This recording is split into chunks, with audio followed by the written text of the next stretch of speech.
We are truly privileged to be living in Africa at this particular point in history. In order to sculpt our future, we need to preserve our history through our heritage. We need to preserve our environment through conservation. And we need to build a generation of active citizens who can take these amazing assets and turn them into an incredible future. Africa is at the heart of the future developmental challenges of this world. We have to find a way to bridge the gap and bring youth into the dialogue and into the strategy of the continent. A simple yet powerful campaign, #IamConstitution, is encouraging South Africans, young and old, to read, embrace and live it. We have taken this discussion to university students, we've taken this discussion to politicians, and now we're taking this discussion to children. And we want to be able to go out there and make this accessible to everybody. We close tonight in South Africa, where some high-flying dogs are tackling a serious poaching problem. Arrow is the first skydiving anti-poaching dog. Trainers in South Africa are experimenting with new ways of getting rangers onto the trail. We have spent many hours collecting video footage from people who were players on the stage, telling their stories in their words, to get people thinking about our history so that they can better shape their future. It's the youth of Africa, the young people of today, that will provide the direction of tomorrow. Policymakers all over the world need to listen to their voices in order to harness the power that this generation represents. Good day, Harvard. It really is a true honor to be with all of you today. Not just because you're all gathered at one of the world's most prestigious academic institutions, but because the summit is about something that is so extremely close to my own heart, and that is about the future of the continent of Africa.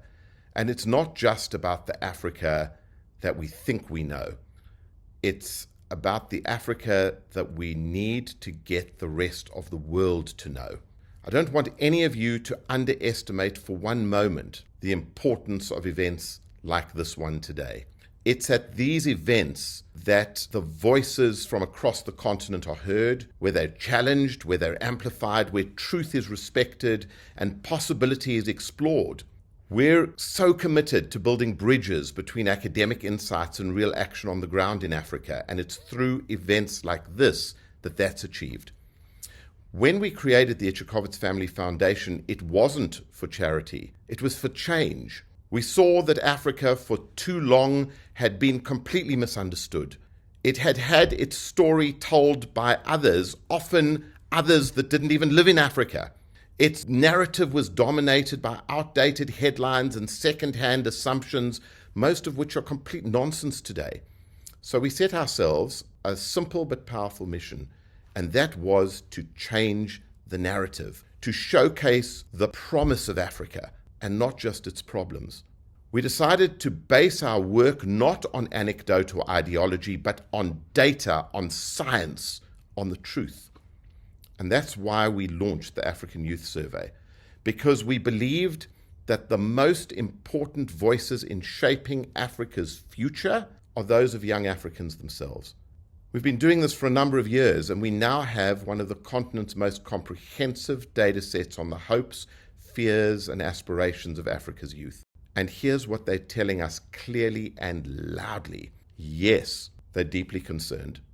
They're concerned about corruption. They're concerned about unemployment. They're concerned about safety and political instability. But that's only one small part of the picture. The bigger truth, the more powerful truth, is that Africa's youth are overwhelmingly optimistic. In country after country, they believe in their own ability to shape their own futures. They believe their countries can change. They believe their voices can matter. And they're no longer waiting for permission to be heard and permission to take the lead.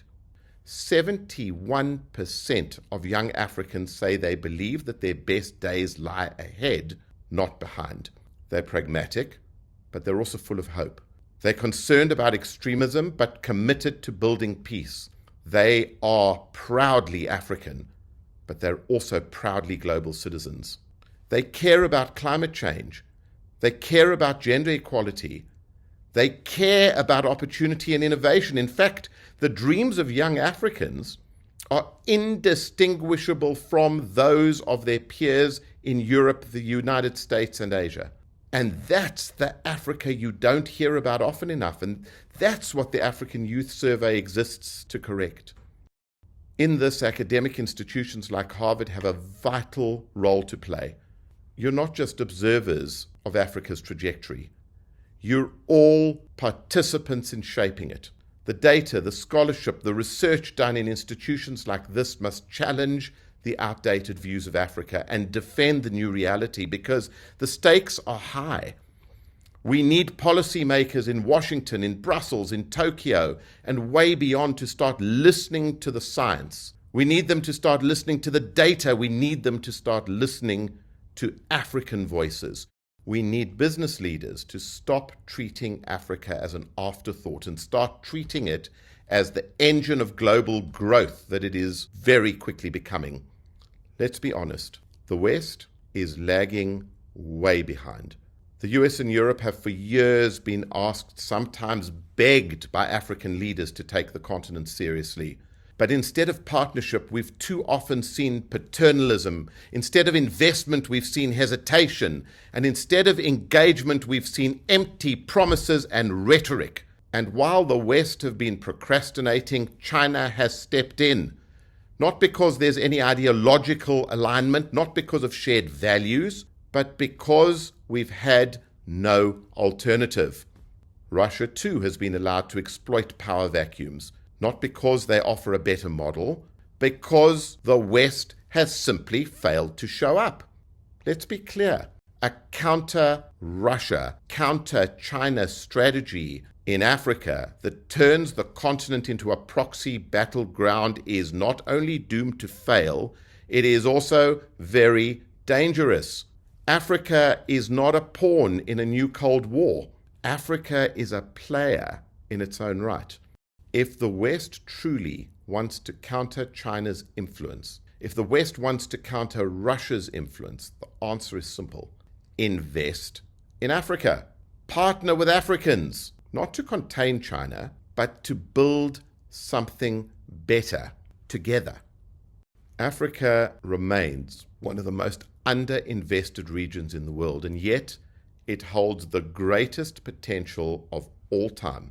Yes, the risks are real, and yes, the challenges are significant, but the opportunity for everybody is immense. Economic development is the only lasting solution to insecurity, instability, and extremism. Because when Africa thrives, the world thrives. I say to our critics and to the skeptics, nobody understands Africa better than Africans themselves.